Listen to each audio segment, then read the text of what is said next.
Kasus demam berdarah dengue mengalami kenaikan di Rumah Sehat Umum Daerah Taman Sari, Jakarta Barat. Terhitung 111 kasus DBD sudah ditangani sejak Januari lalu. Sementara di Bengkulu, kasus DBD naik signifikan. Tercatat ada 249 pasien dirawat sejak Maret hingga April ini. Kasus demam berdarah di Rumah Sakit Umum Daerah Taman Sari, Jakarta Barat terus mengalami peningkatan.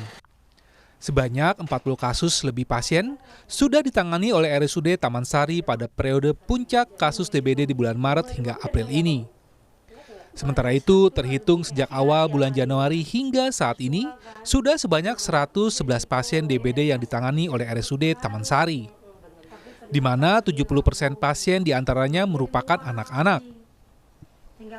Peningkatan kasus DBD ini dinilai terjadi akibat peningkatan suhu selama kemarau panjang atau El Nino yang terjadi bulan Juli hingga November 2023 silam di Indonesia.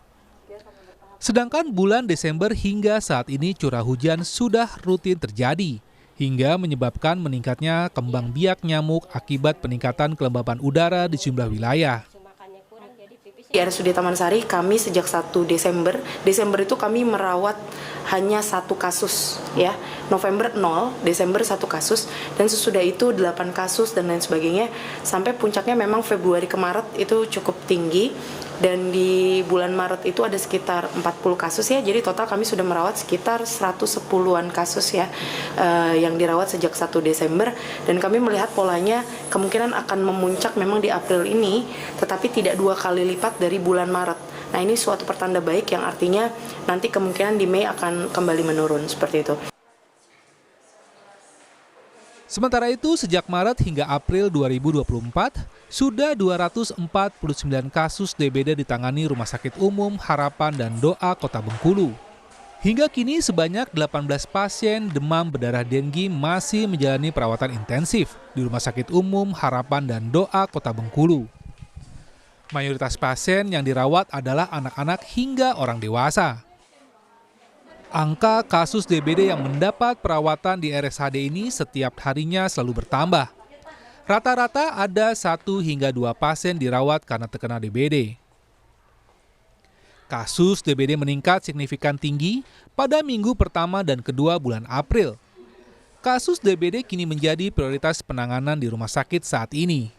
Untuk mengantisipasi terus bertambahnya kasus DBD, pihak rumah sakit menyiapkan 138 tempat tidur untuk menangani pasien. Kasus DBD itu mulai naik ya, puncaknya memang di minggu ke-1 dan 2 April. Nah, untuk jumlah di bulan Maret itu sekitar 160 orang, dan di Maret 160 orang. Di April ini 89. Hari ini ada 18 orang yang masih kita rawat. Sementara itu, masyarakat diimbau untuk tetap melakukan tindakan pencegahan dan pemberantasan jentik nyamuk baik di dalam maupun di luar rumah. Tim Liputan, Kompas TV.